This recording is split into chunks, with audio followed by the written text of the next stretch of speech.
Part 1 Hook. $3,000? That was what they said my father's fishing boat was worth. $3,000 for the vessel he'd spent 30 years rebuilding with his own hands. $3,000 for the boat that had carried our family through winters when we barely had enough money to keep the lights on. I stared at the paper. The harbor wind rattled the loose ropes against the pier. Then I heard someone behind me whisper, "No way." I turned. An older man had frozen halfway down the dock. His eyes weren't on me. They were locked on the faded name painted across the side of the boat. North Star? For a moment, he looked like he'd seen a ghost. Slowly, he walked closer. His face had gone pale.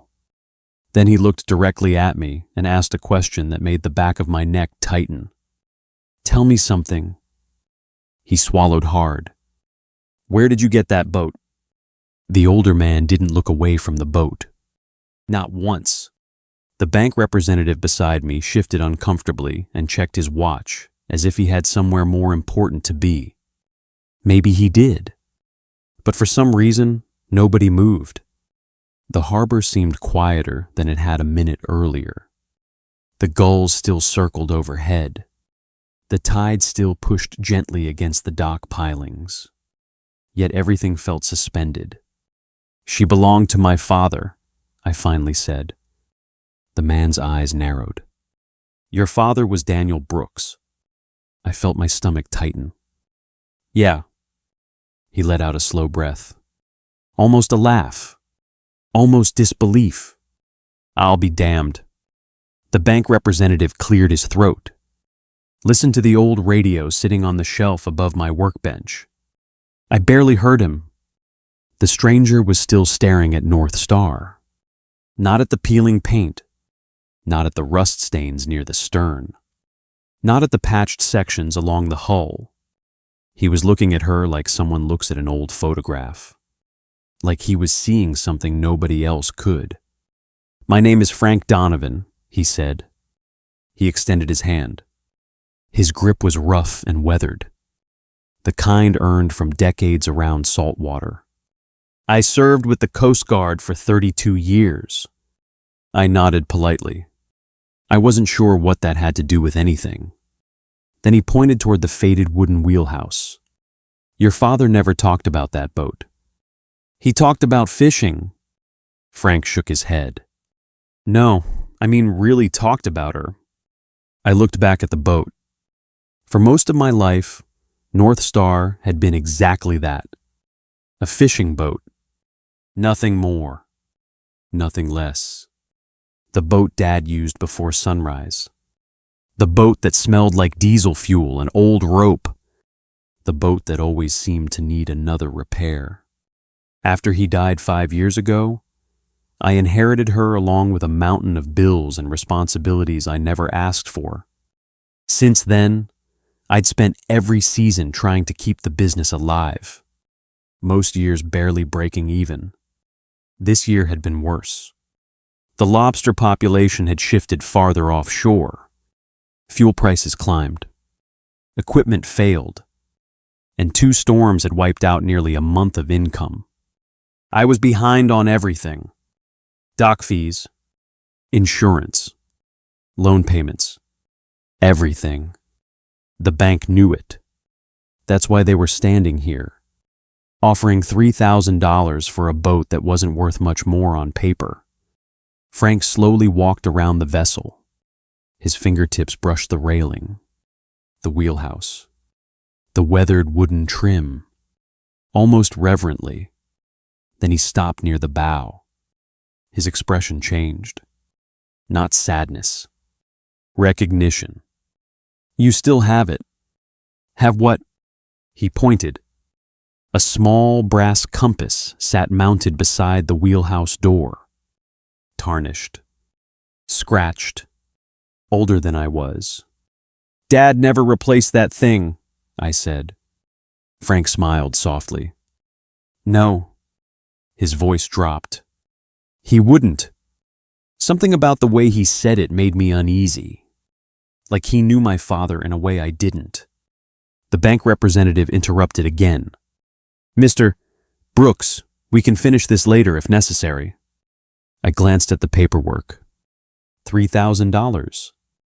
The number sat there like an insult. But lately, everything felt like an insult. Every overdue notice. Every final warning. Every reminder that I wasn't keeping things together the way Dad somehow always had. The representative left a business card on a piling and headed back toward his SUV. Neither Frank nor I watched him go. When the vehicle disappeared beyond the harbor entrance, Frank finally turned toward me. "Can I ask you something?" "Sure." "Do you have your father's logbooks?" I frowned. "The old journals?" He nodded. "I think so." "Where?" "Probably boxed up in storage." For a moment, he looked disappointed. Then he looked back at the boat. The afternoon sunlight reflected off the old brass compass. His eyes followed it, and something shifted in his expression. Not nostalgia. Not exactly. More like concern. The kind that appears when someone realizes an important piece of a story has been lost. Frank looked at me carefully. "Your father kept records of everything." I shrugged. "He was organized." Frank shook his head. "No." His gaze stayed fixed on the compass. "That's not why he wrote things down." The wind picked up across the harbor. A loose rope knocked rhythmically against the dock. Frank was quiet for several seconds. Then he said something that made my pulse slow. "There are people alive today because of what happened on this boat." I stared at him, certain I'd misheard. "What are you talking about?" Frank looked back at North Star, his eyes lingering on the faded name painted across the hull. Then he spoke. "Your father never told you about the winter of 1988. I felt a strange chill crawl through my chest, because whatever story he was about to tell, I suddenly wasn't sure I knew my father nearly as well as I thought I did. Frank didn't answer right away. He leaned against one of the dock posts and looked out across the harbor. The water was calm that afternoon. Hard to imagine it doing any real damage. Hard to imagine it taking lives. Maybe that was why he waited. Like he needed a second to picture a different ocean before he could talk about it. "The storm hit 3 days before Christmas," he finally said. 1988. I crossed my arms. My father had mentioned storms before. Every fisherman had stories about storms. But something told me this wasn't one of those stories. Frank kept his eyes on the water. A cargo vessel lost power about 40 miles offshore. I said nothing. The captain called for help around midnight. Visibility was almost zero. Snow. Freezing rain. 30-foot seas. He paused. "The Coast Guard launched 2 rescue boats." I nodded. "So, neither one could reach them?" That got my attention. Frank looked at me. "You've lived on the water your whole life, Ethan. You know what conditions have to look like before trained rescue crews turn around." I did. And I didn't like imagining it. The harbor suddenly felt colder. "What happened?" Frank smiled faintly. "Your father happened..." I frowned. "My dad was a fisherman." "He was..." Frank nodded. "But that night, he was also the only stubborn man crazy enough to keep going." The words hung between us. I wasn't sure what to do with them. Dad had always been stubborn. That part sounded believable.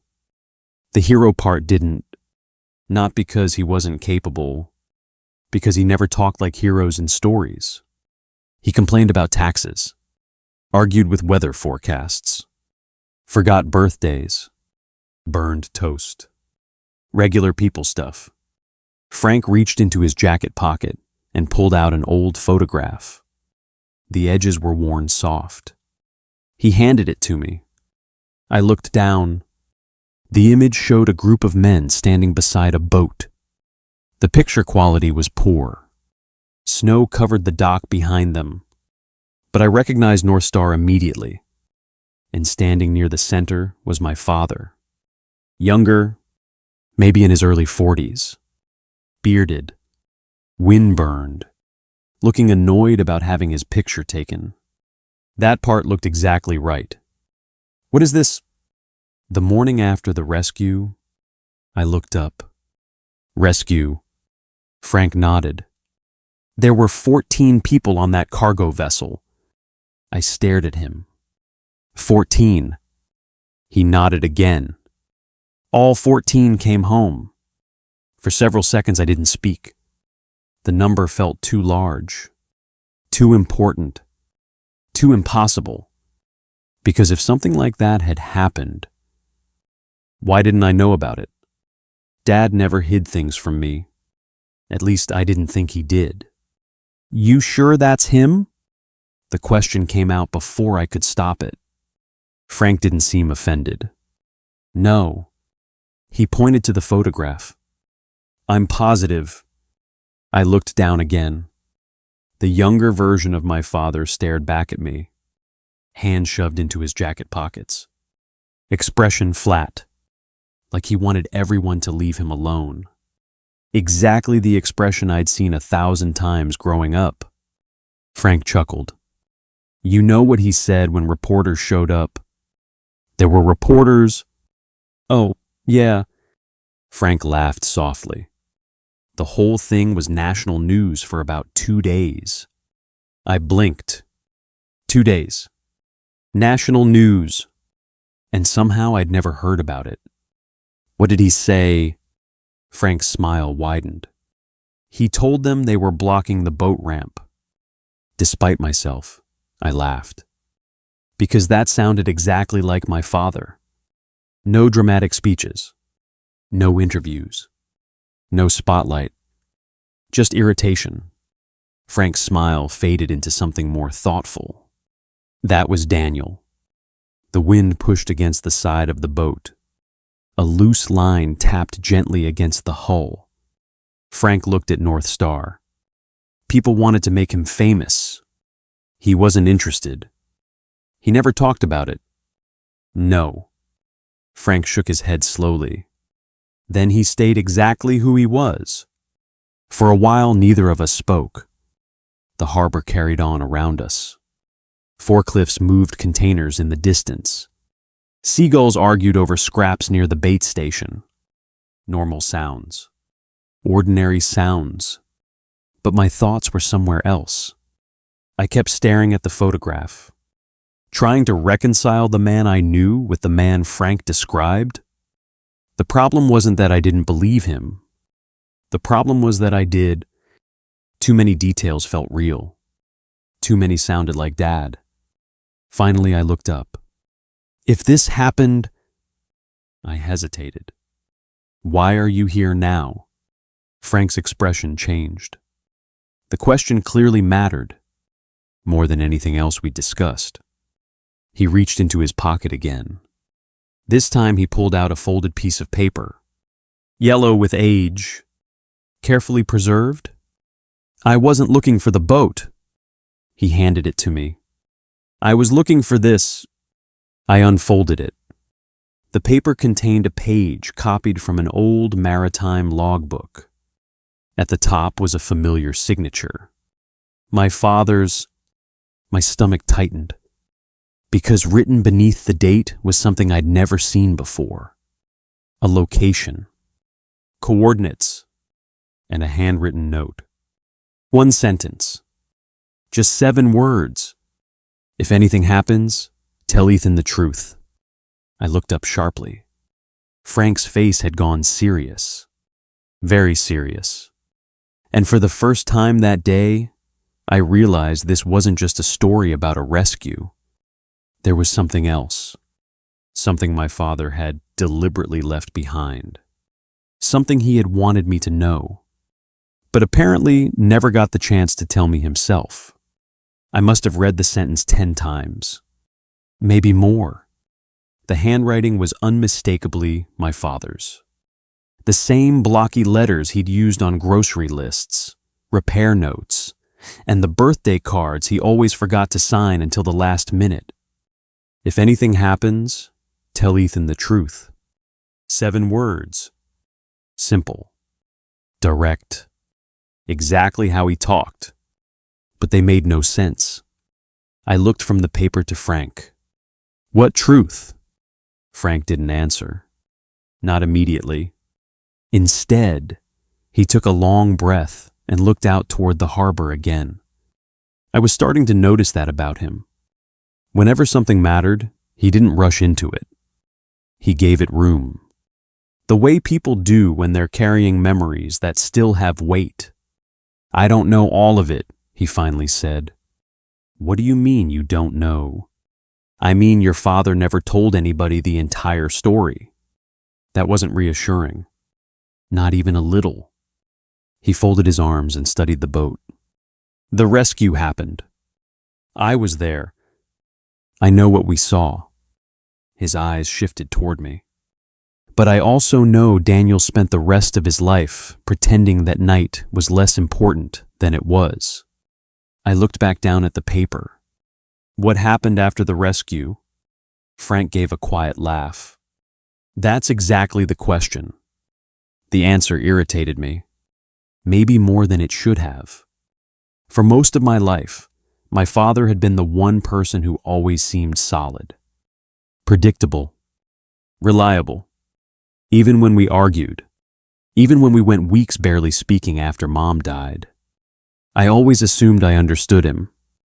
Now every new detail felt like somebody was removing bricks from a wall I thought was permanent. Why didn't he tell me any of this? Frank's expression softened. Maybe he tried. That stopped me. Because suddenly I remembered something. Not a conversation. Not exactly. A moment. I was 17. Dad and I were cleaning fish behind the shed. The radio was playing baseball. The sun was going down. And out of nowhere he'd asked, "Do you ever think about what makes a man worth remembering?" At the time I'd rolled my eyes. I was 17. Everything sounded like a lecture. I remember telling him something sarcastic. He laughed. Then he changed the subject. I hadn't thought about that conversation in years. Standing there on the dock. It came back so clearly, it almost felt recent. Frank noticed my expression. What? I shook my head. Nothing. But it wasn't nothing. Not anymore. The harbor clock struck 4. A few fishing boats were beginning to return from the afternoon run. Engines echoed across the water. Life moving forward. Meanwhile, I felt stuck in place. Frank reached into his jacket again. This time he pulled out a small envelope. Old.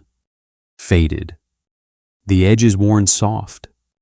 My pulse immediately picked up. What's that? His fingers rested on the envelope for a moment. Your father gave this to me in 2019, the year he died. I stared. What? Frank nodded. A few months before he got really sick, I could barely process what I was hearing. You met with him. Twice. My throat tightened. Dad had never mentioned Frank. Not once. Frank carefully handed me the envelope. The paper felt fragile, like something that had spent years sitting untouched in a drawer. Written across the front were 3 words. For Ethan. I just stared at them. My name, in my father's handwriting. 5 years after his death, I was suddenly holding a message he'd left behind. Part of me wanted to open it immediately. Another part didn't. Because as long as it stayed sealed, whatever was inside couldn't change anything. Once I opened it, there would be no going back. Frank seemed to understand exactly what I was feeling. You don't have to read it now. I laughed nervously. I kind of feel like I do. A small smile crossed his face. Fair enough. The harbor breeze rattled the envelope in my hand. I turned it over. The seal had never been broken. Not once. For reasons I couldn't explain, that hit me hard. Dad had trusted Frank to keep it all these years. And Frank had. Without opening it, without questioning it, without interfering. That kind of trust felt rare. The kind men build over decades, not months. I looked back at North Star, at the brass compass mounted beside the wheelhouse. The same compass Dad polished every spring. The same compass he refused to replace, no matter how old it got. A strange thought crossed my mind. Maybe the boat hadn't been the thing he'd left me. Maybe it was something else entirely. Maybe the boat was just where he'd hidden it. I slid my thumb carefully beneath the edge of the envelope. The paper crackled softly. Frank watched without speaking. The harbor noise faded into the background. For a moment, it felt like the entire world had narrowed to that single piece of paper. Then I opened it, and the first sentence inside made my heart stop, because it began with 6 words I never expected to read. Ethan, there's something I never told you. I read the first line 3 times before I could continue. Ethan, there's something I never told you. The handwriting was steady. No sign of illness. No sign that the man writing it knew he only had months left. It sounded like Dad. Calm, direct, like he was sitting across the table with a cup of coffee. I swallowed and kept reading. If you're holding this, Frank finally decided you've earned the rest of the story. I stopped again. Earned. That was another word Dad used a lot. Not because he was harsh, because he believed some things only made sense when you were ready for them. I hated that philosophy when I was younger. Now I wasn't so sure. The letter continued. The rescue you've been hearing about wasn't the reason I wanted this kept. The rescue was the easy part. I frowned. 14 lives saved in a winter storm didn't sound easy. But I knew what he meant. There was more. Much more. My eyes moved to the next paragraph. There were 15 people on that ship, not 14. I froze. The harbor seemed to disappear. The sound of the water, the gulls, the distant engines, everything faded. I read the sentence again. 15, not 14. Slowly, I looked up at Frank. His expression told me everything. He already knew. You knew about this? Frank nodded once. I knew that part. My chest tightened. Then why did everyone say 14? Frank looked away. Because 14 were on the official manifest. A cold feeling settled in my stomach. I lowered my eyes back to the letter. The 15th passenger wasn't supposed to be there. No paperwork. No record. No legal reason for him to be aboard. But he was. And when the ship lost power, he became my responsibility too. I felt my pulse starting to accelerate. The words seemed heavier now. Like each sentence carried more weight than the last. Dad continued. Nobody knew his real name. He spoke very little English. He was terrified. The crew thought he had hidden himself aboard to reach the United States. The letter trembled slightly in my hands. Not because of the wind. Because I suddenly understood where this was heading. Dad had spent his entire life avoiding attention. Avoiding recognition. Avoiding praise. What if it wasn't humility? What if he had been protecting something? I looked up again. Frank remained silent, giving me space, the same way he'd done all afternoon. I continued reading. When we brought everyone back, Authorities took custody of the survivors. The crew, the captain, everyone, including him. But before they arrived, he handed me something. I stopped breathing for a second. The next sentence was underlined. Keep this safe. One day my daughter will come looking for it. I stared at the words, then immediately looked toward Frank. What did he give him? Frank shook his head. I don't know. You never asked. I asked. His voice softened. Your father never answered. That sounded exactly like Dad. If he'd decided something wasn't his story to tell, nothing on earth could make him talk. I looked back at the letter. The next paragraph was shorter, more personal. I kept reading. The authorities wanted details, names, statements, explanations. I gave them what I could. But some promises matter more than paperwork. For several seconds, I just sat with that. A promise. Dad had carried a promise for decades, and apparently told almost nobody. The letter continued. Years passed. I expected someone to come looking. Nobody ever did. Then one day I realized I was getting old. And old men run out of tomorrows faster than they think. I felt my throat tighten. That sounded painfully like him. Practical, honest, unsentimental, but somehow more emotional because of it. Near the bottom of the page, the handwriting grew slightly smaller. If you're reading this now, there's a strong chance I never got the opportunity to finish what I started. If that's true, the compass will help. The compass. My head snapped up. The compass. Frank immediately looked toward the brass compass mounted beside the wheelhouse. The same one we'd been staring at all day. The same one Dad had refused to replace. The same one I'd cleaned 100 times without thinking about it. I looked back at the letter. The final sentence on the page made my pulse hammer. The coordinates in the logbook aren't the destination. They're the beginning. The second page was missing. Not torn. Not damaged. Simply absent. I flipped the letter over. Nothing. Checked inside the envelope. Nothing. Just one page.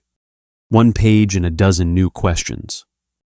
I stared at the brass compass mounted beside North Star. For the first time in my life, I wasn't looking at it as old equipment. I was looking at it as a clue. And judging by the expression on Frank's face, he had just realized the exact same thing. Neither of us spoke for a while. We just stood there looking at the compass. A tarnished piece of brass no bigger than my hand. Something I'd walked past thousands of times. Something I'd never really seen. The late afternoon sun reflected off its scratched glass cover. For the first time, I noticed a tiny imperfection near the bottom edge. A hairline crack. I couldn't remember when it got there. Maybe it had always been there. Maybe I had simply stopped paying attention. Frank stepped closer. You ever take it apart? I laughed. No. Why not? I shrugged. It was my father's. That answer felt obvious. But the second it left my mouth, I realized what I was really saying. I never touched it because it belonged to him. The same reason I'd never gone through half the boxes in storage. The same reason I'd left his workshop almost exactly as it was when he died. Some part of me had convinced itself that preserving things was the same as honoring them. Maybe it wasn't. Maybe it was just another way of avoiding grief. Frank rested a hand on the railing. Daniel wasn't sentimental. I smiled faintly. No. He was practical. Very. Frank nodded toward the compass. Then, if he wanted you to notice that thing, there's probably a reason. That settled it. I climbed aboard North Star and stepped into the wheelhouse. The familiar smell hit me immediately. Salt, old wood, diesel, coffee. The scent of my entire childhood. For years, this little cabin had been my father's office, kitchen, living room, and sanctuary all rolled into one. Every scratch had a story. Every stain had history. The compass sat exactly where it always had, bolted beside the door. Simple, ordinary, unremarkable, at least until now. I grabbed a screwdriver from the maintenance drawer. My hands felt strangely nervous, as though I was about to violate some unspoken rule. Frank stayed outside, giving me space. The screws resisted at first. Years of salt air had welded them into place. Eventually one loosened. Then another. The brass housing shifted slightly. My pulse immediately picked up. Nothing. Probably nothing. Just an old compass. I removed the final screw, carefully lifted the housing, and froze. There was something underneath. A folded piece of oilcloth, hidden between the compass mount and the wooden wall. For several seconds I just stared. Then I heard Frank exhale from outside. Slowly, like he'd been holding his breath. I carefully pulled the bundle free. The cloth had yellowed with age. The corners were brittle. Whatever was inside had been there a very long time. I stepped back onto the deck. Frank's eyes widened the moment he saw it. Well, his voice was almost a whisper. I'd say your father expected you to find that eventually. My hands felt clumsy. I sat down on an overturned bait crate and carefully unfolded the material. Inside was a small metal key and a photograph. Nothing else. No explanation. No instructions. Just a key and a photograph. The picture looked older than the one Frank had shown me earlier. Late 1980s, maybe. A young woman stood on a dock beside my father. Dark hair. Serious eyes. Maybe 25 years old? She wasn't smiling. Neither was Dad. Yet they stood close enough that it was obvious they knew each other well. I turned the photo over. Writing covered the back. My father's handwriting? May 14th, 1990. Keep your promise. I stared at the words, then at the woman, then back at the words. A strange feeling settled over me. Not jealousy, not suspicion. Something harder to define, because I'd never seen this woman before. Not once. And yet Dad had hidden her photograph behind a compass for over 30 years. Frank studied the image carefully. His expression shifted. You know her? I asked. He nodded slowly. I think so. My pulse immediately jumped. You think? It's been a long time. He leaned closer. The hair is different. The age is different. But... He stopped. I hated when people did that. But what? Frank looked at me. If that's who I think it is... His voice trailed off. I waited. Finally, he pointed toward the harbor, toward the open water beyond the breakwall. The 15th passenger had a daughter. The world seemed to tilt slightly. I looked down at the photograph again, at the woman standing beside my father, the woman he'd apparently spent decades trying to protect, or find, or help. I didn't know which. What was her name? Frank shook his head. I never knew.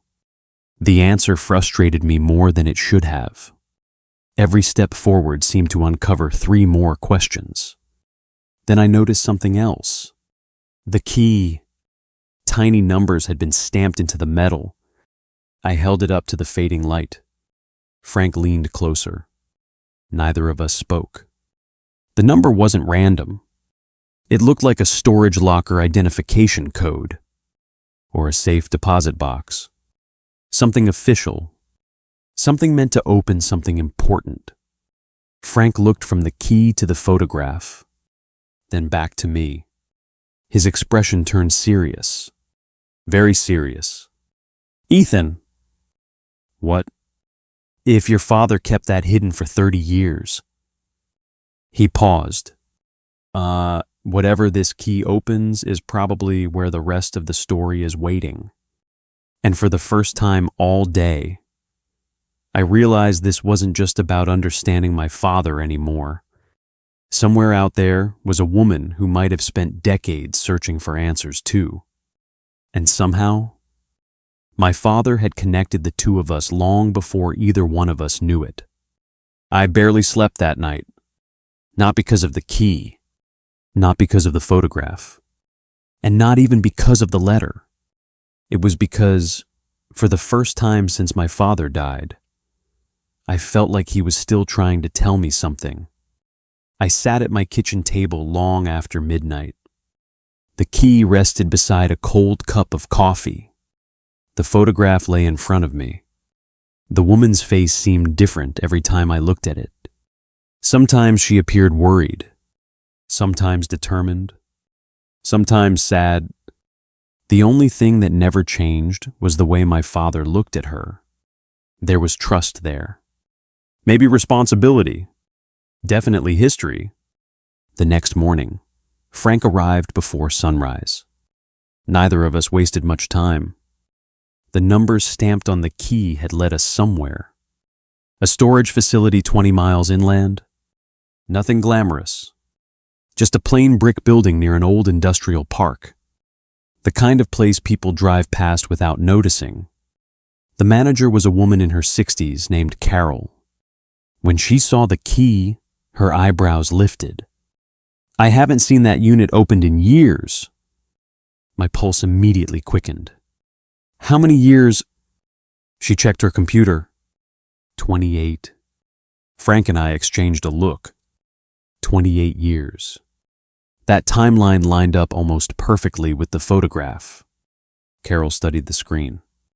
"The rental payment stopped a long time ago. Then why wasn't the unit cleared out?" I asked. She smiled faintly. "Because somebody kept paying." That answer stopped me cold. "Who?" "I'm not allowed to say." "Of course. Privacy policies. Legal obligations. The same wall we'd been hitting all week. Still, one fact remained. Someone had quietly paid for that storage unit for nearly 3 decades. Without missing a payment. Without claiming the contents. Without letting it disappear. Carol led us down a narrow hallway lined with metal doors. Unit 214 sat near the back corner. Small. Dusty. Unremarkable. Yet my chest felt tight as we stopped in front of it. The key fit perfectly. I hesitated. Frank noticed. "You okay?" I laughed nervously. "No." That was the honest answer. Because every door I'd opened this week had changed something. I wasn't sure how many more versions of my father I could handle. Finally, I turned the key. The lock clicked. A simple sound. But it felt enormous. The metal door rolled upward with a long grinding noise. Dust floated through the sunlight. For a moment, neither of us moved. Then we looked inside. The unit wasn't full. In fact, it was almost empty. One wooden trunk. One folding chair. One cardboard box. That was it. No treasure. No dramatic secret fortune. Nothing like that. Honestly, the simplicity felt more believable. More like Dad. Frank stepped forward first. The trunk was old. Handmade. Its surface worn smooth by time. Attached to the top was a small brass plaque. I felt my breath catch, because I recognized the handwriting immediately. Daniel Brooks, Below it were 4 words: to be returned someday. Neither of us spoke. Frank simply stepped aside, letting me approach. I knelt beside the trunk. My hands felt strangely heavy. Inside were dozens of documents, photographs, letters, maps, newspaper clippings, and a leather journal. Different from the fishing logs I'd found at home, this one looked personal, very personal. The first page carried a date, January 1991, and beneath it, a sentence. If you're reading this, I finally ran out of time. I closed my eyes for a second. Just a second, then kept reading. The journal explained more in 20 minutes than I'd learned in the previous 5 years. The 15th passenger's name was Alexander Petrov, a refugee fleeing political violence after the collapse of his homeland. The daughter in the photograph was named Elena, 22 years old, separated from her father during the rescue aftermath. Government mistakes, immigration confusion, lost records, one bureaucratic disaster after another. Dad had spent years trying to reconnect them. Years. Not weeks, not months. Years. I turned page after page. Letters sent. Phone calls made. Addresses followed. Leads that went nowhere. Each entry revealed the same thing. He never stopped trying. Even when everyone else moved on, Frank sat quietly nearby while I read, giving me space. Eventually, I reached an entry written only months before Dad died. The handwriting looked weaker, less steady. The words hit harder than anything else I'd read. I promised a frightened man I'd help his daughter find him. 30 years later, I still haven't kept that promise. If Ethan finds this, maybe he'll succeed where I failed. I stared at the sentence. The room suddenly felt very still, because for the first time, I understood something. This wasn't a mystery my father had left behind. It was a responsibility, one he'd carried his entire life. And somehow, he had passed it to me. Then Frank picked up a document from the bottom of the trunk. His face immediately changed. "What is it?" He looked at me carefully, then turned the paper around. At the top was a recent address. Not 30 years old, not outdated. Recent, current. And next to the name listed on the document were 2 words that made my heart pound. Elena Petrov, Seattle, Washington. I stared at the address for a long time. Seattle, Washington. Nearly 3,000 miles from the harbor where I'd spent my entire life. 3,000 miles from North Star. 3,000 miles from the promise my father had carried for more than 30 years. Frank was the first to speak. "Looks like she finally surfaced." I nodded slowly. But my mind wasn't on Seattle. Not yet. It was still stuck on something else. A sentence buried in my father's journal. If Ethan finds this, maybe he'll succeed where I failed. Failed. The word bothered me. Because after everything I'd read that morning, failure seemed like the wrong description. My father had spent decades trying to reunite a family that wasn't even his own. Most people would have forgotten after a year, maybe 2. He never did. That didn't feel like failure. It felt like devotion. The kind that quietly reshapes a person's life. I closed the journal. My hands rested on the worn leather cover. Suddenly, I understood why he'd never spoken much about being remembered. Because he wasn't interested in being remembered. He was interested in keeping promises, even impossible ones. The drive back to the harbor was quiet. Frank gave me space to think.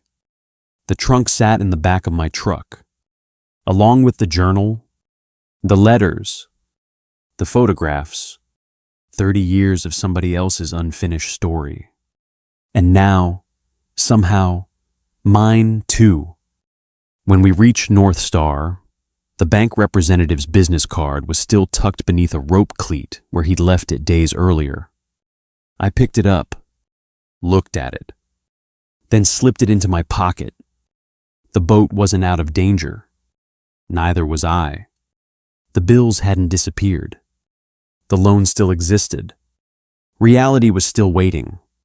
That evening, I sat alone inside the wheelhouse. The brass compass reflected the glow from a small cabin light. The same compass that had hidden the key. The same compass my father polished every spring. I ran my thumb across its scratched metal surface. Why me? The question slipped out before I realized I'd spoken. The empty cabin offered no answer. Only silence. And strangely enough, the silence felt familiar. Because my father had never been the kind of man who handed people solutions. He handed them responsibility, then trusted them to figure it out. I laughed quietly. Even after death, apparently nothing had changed. The next morning I made a decision. Not because I felt brave, not because I knew what would happen, because I couldn't live with myself if I ignored it. I called the number listed beside the Seattle address. The line rang 3 times. 4, 5, then voicemail. A woman's voice. Calm. Professional. Older than the 22-year-old woman from the photograph. Obviously, but something about it made my stomach tighten anyway. Hi, you've reached Elena Petrov. Please leave a message. I froze. For a second, I couldn't speak. 30 years. My father spent 30 years trying to find her. And now her voice was sitting on the other end of a phone call. I finally cleared my throat. Hi. Great start. I closed my eyes. Tried again. My name is Ethan Brooks. The word sounded strange. Unreal. My father was Daniel Brooks. I paused. No idea how to explain the rest. No idea how any of this was supposed to sound. My father left something behind. Another pause. And I think it might belong to you. I hung up before I could overcomplicate it. Then I waited. 1 day. Nothing. 2 days. Nothing. By the 3rd day, I started convincing myself the number was old. Maybe disconnected. Maybe she'd moved. Maybe the entire lead was another dead end. Then Friday afternoon arrived. I was repairing a hydraulic line near the stern when my phone rang. Seattle area code. My heart immediately started pounding. I wiped my hands on a rag and answered, "Hello." Silence. Just for a second. Then a woman's voice. Older. Careful. Guarded. "Is this Ethan Brooks?" "Yes." Another pause. Longer this time. When she finally spoke again, her voice sounded unsteady. Not emotional exactly. More like someone trying very hard not to be. My father used to talk about a fisherman named Daniel. The world seemed to narrow around me. The harbor, the boats, the noise, everything faded. I gripped the phone tighter. She continued, "He spent years looking for us." I swallowed. "I know." A long silence followed. Then came the question that changed everything. Not because of what it asked, because of how much hope was hidden inside it. Hope she'd apparently carried for decades. "Ethan." Her voice cracked slightly. "Did he ever find my father?" And standing there beside North Star, with the ocean stretching out beyond the harbor, I realized I still didn't know the answer. I didn't answer Elena right away. Not because I didn't want to, Because I honestly didn't know. For 30 years, my father had searched. For 30 years, he'd followed leads, mailed letters, made phone calls, and chased fragments of information across states and countries. But whether he'd succeeded, I still couldn't tell. "I don't know yet," I finally said. The silence on the other end of the line felt heavy. Not angry, not disappointed. Just tired. The kind of tired that comes from carrying the same unanswered question for most of your life. "I understand," Elena said softly. I wasn't sure she did, or maybe she understood better than anyone. We spoke for nearly an hour, mostly about our parents. Not facts, not timelines, just memories. The small things, the things people miss most. She told me her father had loved strong coffee and old chess sets. He whistled when he worked. He hated wasting food. I laughed. My father hated wasting food too. For some reason that made both of us smile. By the end of the conversation, neither of us felt like strangers anymore. Not exactly. Connected would be too strong a word. But we were standing on opposite ends of the same unfinished story. And we both knew it. Before hanging up, she asked one question. "Would you be willing to send me copies of the journal?" "Of course." "Thank you." Her voice caught slightly. Then the line went quiet. For a long time I stood there holding the phone, looking out across the harbor, thinking about two fathers, one who'd spent decades searching, and one who'd spent decades waiting to be found. A week later, Elena flew to Maine. The airport was only an hour from the harbor. I almost didn't recognize her. Not because she looked different from the photograph, because she looked so much like it. The same eyes, the same posture, the same serious expression before she smiled. Then suddenly, the resemblance became obvious. We shook hands awkwardly. Neither of us knew the proper way to begin something like this. Eventually, I pointed toward my truck. "You hungry?" She laughed. "Very." That made things easier. We spent most of the drive talking. The conversation flowed more naturally than I expected. There were still painful parts, missing years, missing answers. But there was also relief. For the first time, neither of us was carrying the mystery alone. The next morning, I brought her to North Star. She stopped walking the moment she saw the boat. For several seconds, she simply stared. The faded paint, the weathered railings, the brass compass, everything. "This is where it happened." I nodded. "As far as we know." Her eyes filled slightly. Not enough for tears. Just enough to reveal the emotion underneath. She reached out and touched the railing, almost reverently. "My father talked about this boat." I looked at her. "He did." She nodded. "Not often." A small smile appeared. "But when he did, he always called it the miracle boat." For some reason, that hit harder than I expected, because my father would have hated that description. Absolutely hated it. And somehow that made it feel even more real. Later that afternoon, Frank joined us. Together we spread every document from the storage trunk across the wheelhouse table. Photographs, maps, letters, journal entries, years of effort. Hours passed. Then something finally clicked. A shipping record, a customs note, a handwritten address buried inside an old envelope. Frank sat upright. "So that's where he went." Elena immediately leaned forward. "What?" Frank pointed at the document. "A small town outside Halifax, Nova Scotia." The room fell silent. I looked at the date. 1994. Only 6 years after the rescue. A lead. A real one. Not speculation. Not rumor. Evidence. Elena's hands trembled slightly.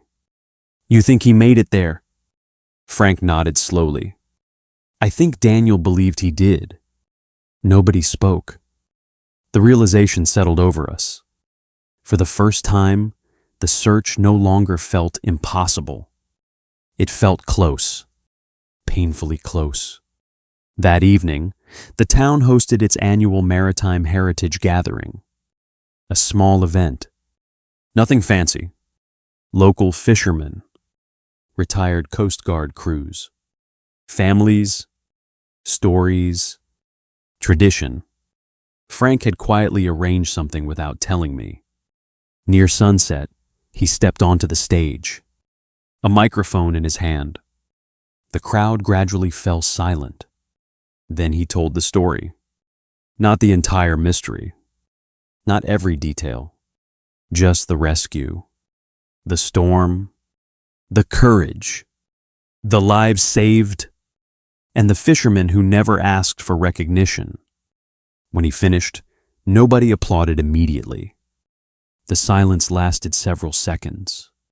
Long enough to matter. Then the crowd rose to its feet. Every single person. I stood frozen beside Elena, listening, watching, feeling something inside me shift. For years, I'd been afraid my father would eventually be forgotten. Instead, I was beginning to understand something much bigger. People don't disappear when they leave. Not if the lives they touched keep carrying their story forward. As the applause continued, Elena quietly slipped a folded document into my hand. I looked down, then back at her. My pulse immediately jumped, because the document wasn't about her father. It was about mine. And according to the date at the top, it had been written only 3 months before Daniel Brooks died. The applause was still echoing across the harbor when I unfolded the document Elena had handed me. At first glance, it looked ordinary. A single sheet. Typed. Official. The kind of paper most people would overlook. Then I saw my father's signature at the bottom, and everything else disappeared. What is this? I asked. Elena smiled softly. I found it in my father's things after he passed away. I looked down again. The document had been written 3 months before my father died. Addressed to Alexander Petrov, the man he'd spent 30 years trying to find. The man at the center of this entire story. For a moment, I couldn't breathe. Because the first sentence answered the question that had haunted both of us. Alexander, after all these years, I'm grateful we finally found each other. I looked up sharply. Elena nodded. Tears glistened in her eyes. My father found him. She smiled through the emotion. And your father found mine. The crowd around us faded into the background. The harbor, the music, the voices, everything. For years I'd believed this story ended in failure. My father believed it too. That much was obvious from the journal. But he had been wrong. Sometime during the final months of his life, he had succeeded. And somehow he never told anyone. Not Frank. Not me. Nobody. I lowered my eyes back to the page. The letter continued. The two men had finally connected through a maritime charity organization that helped refugees locate lost relatives and records. After decades of dead ends, one volunteer found a surviving file. One phone call led to another, then another, and eventually, the impossible happened. They found each other, not in person. Alexander's health was already failing. Travel wasn't possible, but they spoke, again and again. two old men connected by a promise made during a winter storm 30 years earlier. I felt my throat tighten. The next paragraph hit even harder. You spent years thanking me for saving your life. The truth is, you gave mine direction. A lot of people spend their lives wondering why they're here. You gave me something worth carrying. I stopped reading for a moment. Because suddenly I understood. The rescue wasn't what defined my father. The promise did. Not the dramatic night. Not the recognition. Not the headlines. The years afterward. The quiet persistence. The refusal to give up on someone else's family. That was who he really was. I looked at Elena. She was crying openly now. Not from grief alone. From relief. The kind that arrives when a question you've carried for decades finally receives an answer. My father never stopped talking about Daniel, she said quietly. I smiled. Mine barely talked at all. That made both of us laugh. A small laugh. A necessary one. Frank joined us a moment later. I handed him the letter. He read it slowly, then shook his head, a smile pulling at the corner of his mouth. Sounds exactly like Daniel. Keeping the ending to himself. That earned another laugh. Because it was true. Completely true. The sun was beginning to set across the harbor. Golden light spread across the water. The same light I'd watched 1,000 times growing up. Only now it looked different somehow. Not because the harbor had changed. Because I had... A few weeks later, the bank officially withdrew the repossession process. The Maritime Heritage Foundation helped establish a preservation grant for North Star after the rescue story became widely known throughout the region. The money didn't make me rich. That was never the point. It simply gave the boat a future. And honestly, that was enough. More than enough. The following spring, I started something new. Every Saturday morning, local teenagers came down to the harbor. Some wanted to learn navigation. Some wanted to learn fishing. Some just needed a place to belong. I taught them what I could. Engine maintenance, weather reading, patience, responsibility. The same things my father taught me. The brass compass still hangs beside the wheelhouse door. I polish it every spring. Not because it points north, but because it reminds me why. One afternoon, nearly a year after Elena's visit, a young kid named Tyler pointed at it and asked, "Why keep that old thing?" I looked at the compass, then out toward the ocean, and I heard my father's voice as clearly as if he were standing beside me. "You don't follow the compass. You learn why it points north." I smiled, then repeated the words aloud. Tyler frowned. Thinking about it, trying to understand, the same way I once had, and for the first time, I finally did. Because the boat was never the inheritance. The compass wasn't the inheritance. Not even the story was. The real inheritance was learning that every person matters. Every life touches other lives in ways we may never fully see. And sometimes the most important thing we leave behind isn't money, recognition, or success. It's a promise we choose to keep. Many of us spend years believing our value comes from what we accomplish, what we own, or how many people remember our names. But stories like this remind us that the things that matter most are often the quiet choices nobody sees. A promise kept. A hand extended when someone needs help. The decision to care when it would be easier to walk away. Daniel Brooks never became famous. He never asked for recognition. Yet decades later, his kindness continued changing lives. That is the kind of legacy available to all of us. I'd love to know what part of this story stayed with you the most. Have you ever discovered something about a parent, grandparent, or loved one that changed how you saw them?